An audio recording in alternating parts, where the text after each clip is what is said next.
मुर्दाबाद मुर्दाबाद मुर्दाबाद, ज्योति देवी मुर्दाबाद मुर्दाबाद मुर्दाबाद, दीपा देवी मुर्दाबाद मुर्दाबाद मुर्दाबाद। अगर किसी भूमिहार के साथ कोई घटना घटता है, कोई भूमिहार दलित को मारता है, कोई भूमिहार आकर के मांझी को मारता है, तो मांझी की न्याय न मिले और भूमिहार के न्याय मिले, अगर ऐसा जीतनराम मांझी जी की पार्टी कहता है तो मैं वैसी पार्टी से बगावत करता हूं। और वैसा सुंदर महिला न आती थी पार्टी विजयसान, तब विधायक के चुनाव ले लेते दीपे मांझी। अगर भारत चाची से तो उनका समदिल ज्योति देवी, अगर मंत्री बने लेते संतोष मांझी, अगर एमपी के चुनाव ले लेते जीतनराम मांझी, तो सब दिन तू ही रहा सब पढ़े लिखे नौजवान लेकर मंत्री विधायक कहिया बनता थी। देखिए, सबसे पहले मैं बता देना चाहता हूं कि जिनको दोबारा नोटिस जारी किया गया है वो तो ऑथेंटिक नोटिस है ही नहीं, क्योंकि अगर ऑथेंटिक नोटिस होता तो प्रदेश अध्यक्ष जी द्वारा होता या प्रधान महासचिव द्वारा होता प्रदेश का, लेकिन ये प्रभारी क्या होते हैं। डीएम साहब चाहेंगे, डीएम अगर हमको एसडीओ को हटाना है तो उसके लिए हम कलर के वो लिख करके दे देगा कि एसडीएम साहब हट गए तो हट जाएंगे। वैसा दबंग प्रवृत्ति के बहुत लोग हैं। मैं बता देता हूँ, टिकारी में ऐसा फिलहाल का घटना है कि ट्रैक्टर चढ़ा के मार दिया गया भूमिहार समाज के द्वारा, गला दबा के मार दिया। राजेश मांझी की हत्या कर दिया गया, तो जीतनराम मांझी जी सूतल है, संतोष मांझी जी सूतल है, उनको जाना चाहिए ना। तो कोई ट्रैक्टर चढ़ा के भूमिया पर मार दे रहा है तो उनको जाना चाहिए ना। तो जाएंगे तो वो जाएंगे दलित के यहाँ नहीं, मांझी के यहाँ नहीं, वो जाएंगे औरबट के यहाँ। जी नमस्कार दोस्तों, मैं हूं चंदन भारती और आप देख रहे हैं सत्य योग न्यूज। इस वक्त की सबसे बड़ी खबर आ रही है, बिहार से निकलकर जीतनराम मांझी की पार्टी हिंदुस्तानी अवाम मोर्चा में फुट पड़ गई है। जी हां, हिंदुस्तानी अवाम मोर्चा से कुछ दिन पहले प्रदेश महासचिव जो थे लक्ष्मण मांझी को निकाल दिया गया पार्टी से। अब एक बार फिर से बगावत का सुर देखने को मिल रहा है, जो कि क्षेत्र संख्या 29 से जो प्रत्याशी हैं जो जीत कर आई थी जिला परिषद से, वो मांग रही हैं सीट दीपा मांझी की, कि दीपा मांझी जिस चुनाव जीती हैं उपचुनाव इमामगंज सीट से, वो सीट मांग रही हैं कि अगले बार जो चुनाव 2025 में होने वाला है वो सीट मुझे दिया जाए, मैं चुनाव लड़ना चाहती हूँ। लेकिन क्या ये सच में साबित होगा कि उन्हें दिया जाएगा या नहीं, तो वक्त बताएगा। लेकिन लगातार जो विरोध के सुर हैं नज़र आ रहे हैं। इससे पहले लक्ष्मण मांझी जो प्रदेश महासचिव थे, उन्होंने भी पार्टी से उन्हें निष्कासित कर दिया गया, उन पर आरोप लगाया गया कि पार्टी विरोधी वो काम कर रहे थे, इसलिए लक्ष्मण मांझी को निकाल दिया गया।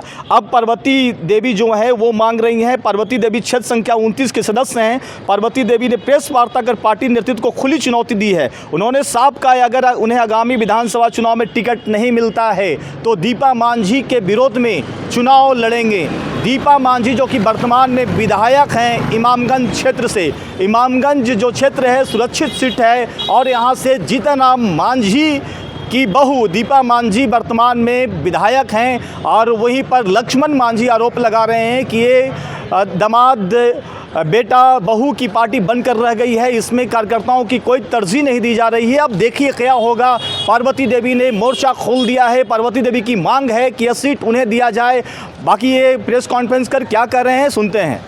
देखिए, सबसे पहले मैं बता देना चाहता हूं कि जिनको दोबारा नोटिस जारी किया गया है वो तो ऑथेंटिक नोटिस है ही नहीं, क्योंकि अगर ऑथेंटिक नोटिस होता तो प्रदेश अध्यक्ष जी द्वारा होता या प्रधान महासचिव द्वारा होता प्रदेश का, लेकिन ये प्रभारी क्या होते हैं। डीएम साहब चाहेंगे, डीएम अगर हमको एसडीओ को हटाना है तो उसके लिए हम कलर के वो लिख करके दे देगा कि एसडीएम साहब हट गए तो हट जाएंगे, ऐसी कोई बात नहीं है। लेकिन मैं मैक के सामने मैं चिल्ला के अगर बोलता हूं कि अगर उन लोग का ऐसा मानसा है कि अगर कहीं घटना घटता है, इस घटना में अगर लक्ष्मण मांझी चढ़ बढ़ के हिस्सा लेता है, अगर किसी भूमिहार के साथ कोई घटना घटता है, कोई भूमिहार दलित को मारता है, कोई भूमिहार आकर के मांझी को मारता है, तो मांझी की न्याय न मिले और भूमिहार के न्याय मिले, अगर ऐसा जीतनराम मांझी जी की पार्टी कहता है तो मैं वैसी पार्टी से बगावत करता हूं। मैं उसी पार्टी से सारा सदस्य मैं वापस लेता हूं, मैं सदस्यता खत्म करता हूं, मैं हिंदुस्तानी अवाम मोर्चा से छोड़ता हूं। मैं बता देना चाहता हूं कि वहां उस पार्टी को नाम उनको रखना चाहिए, हिंदुस्तानी अवाम मोर्चा से बदल करके दामाद पुतोहवा पार्टी रख लेना चाहिए। क्योंकि आज देखिए आयोग में भी दामाद और वैसा सुंदर महिला न आती थी पार्टी विजयसान, तब विधायक के चुनाव ले लेते दीपे मांझी। अगर भारत चाची से तो उनका समदिल ज्योति देवी, अगर मंत्री बने लेते संतोष मांझी, अगर एमपी के चुनाव ले लेते जीतनराम मांझी, तो सब दिन तू ही रहा सब पढ़े लिखे नौजवान लेकर मंत्री विधायक कहिया बनता थी या समाज के सेवा के करे के मौका कहिया मिलते, ये बताइए। तो सब गरीब गुरबा है। माननीय जीतनराम मांझी जी से मैं कहना चाहता हूँ कि आपने वादा किया था कि सभी गरीब गुरबा को हमको जिताइए, हम केंद्र में मंत्री बनेंगे और मंत्री बन के सभी लोगों को काम करेंगे। क्या जाकर के गली मोहल्ला में देखिए, आज भी वैसे जगह लोग गुजर बसर कर रहे हैं जहां आहरा है, पोखरा है, इनको हटाया जा रहा है। अब जीतन राम कहते थे 5-5 डिसमिल जमीन दिलाएंगे। हाँ जीतन राम साहब, वो 5 डिसमिल जमीन में तो और कहाँ गेलो, एक आध गो कागज पर हवा मीडिया के सामने आके बता दे हमने के कि ना देखा ये गांव के पूरे लोगों को हम दिए है जमीन। कह राजेश मांझी की हत्या कर दिया गया, तका जीतन राम मांझी जी सूतल हैं, संतोष मांझी जी सूतल हैं, उनको जाना चाहिए ना। तो कोई ट्रैक्टर चढ़ा के भूया पर मार दे रहा है तो उनको जाना चाहिए ना। तो जाएंगे तो वो जाएंगे दलित के यहाँ नहीं, मांझी के यहाँ नहीं, वो जाएंगे कॉर्बेट के यहाँ, जो ब्रह्मवादी व्यवस्था में फंसे हुए, जिसको अपर क्लास के लोग बोलते हैं, सामंतवादी बोलते हैं, पैसा कौड़ी से भरल पूरा बोलते हैं, उनके के यहाँ जाएंगे, गरीब के यहाँ नहीं जाएंगे। अगर गरीब को बुलावेंगे तो क्या कहेंगे कि केसवा मैनेज कर लो, और न तो तोरा डीएसपी से केस हम करवा देंगे। मेरे साथ एक घटना घटा था, मैं बता देना चाहता हूँ। एक क्लर्क के साथ मैंने केस किया था। जीतन राम मांझी जी ने बोला कि नारायण मांझी जी इस आदमी पर एफआईआर करो, अगर केस वापस न लेता है, और न तो उल्टा डीएसपी के क्या हम केस करा देंगे। हमको वरियरी जबरदस्ती करके उस केस को मैनेज करवाए। ये जीतन राम मांझी का न्याय है। अगर एक भूमिहार की बात आता है तो जीतन राम मांझी भूमिहार देने खड़ा होते हैं, भूया देने नहीं खड़ा होते हैं। ये मांझी समाज अब सब जाग गया है, मांझी समाज अब सब समझ गया है। अब उनका झांसा में नहीं आने वाले हैं। बहुत जगह हम लोग के बेचे, बहुत जगह आप हम लोगों को ठगे, अब हम लोग नहीं ठगाएंगे, अब हम लोग नहीं ठगाएंगे। मैं भूमिहारों का ही नाम ले रहा है।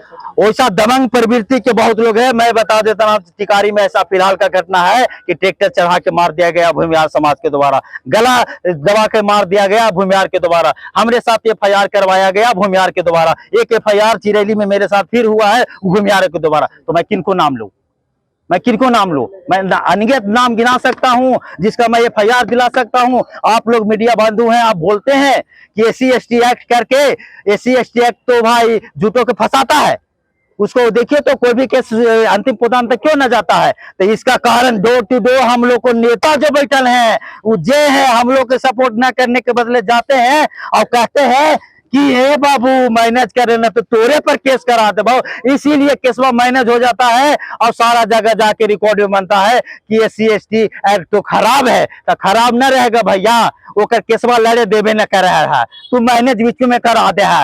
अंतिम तक जैती तब न सजा होती, तब न जेल होता है, तब न लोग कहते कि ना जरूरी है। ये पद यात्रा के बाद क्या आपकी योजना है? देखिए हम लोग समाज के बीच में हैं, हम लोग समाज को बतावेंगे। जीतन राम मांझी का दोगला नीति के बारे में जन जन जाके बताने का काम करेंगे।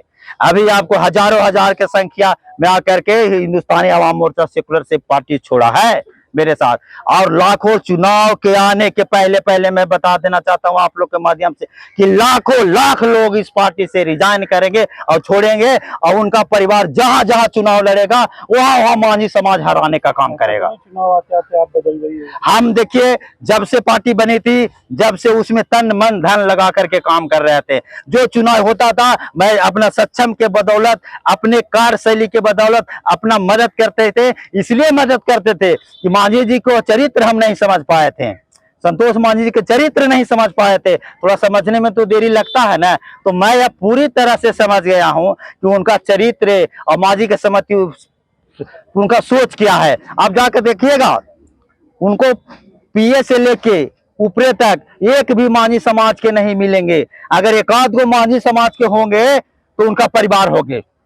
क्या केंद्र में मंत्री है, वो अगर किसी कंपनी में फोन करके बोल देंगे तो 20 साल की नौकरी गरीब आदमी का लग जाएगा। बाल बच्चा जो इतना लोग ढनक रहा है रोड पर, वो कहीं भी लग जाएगा। एमएसएमई विभाग में वो है,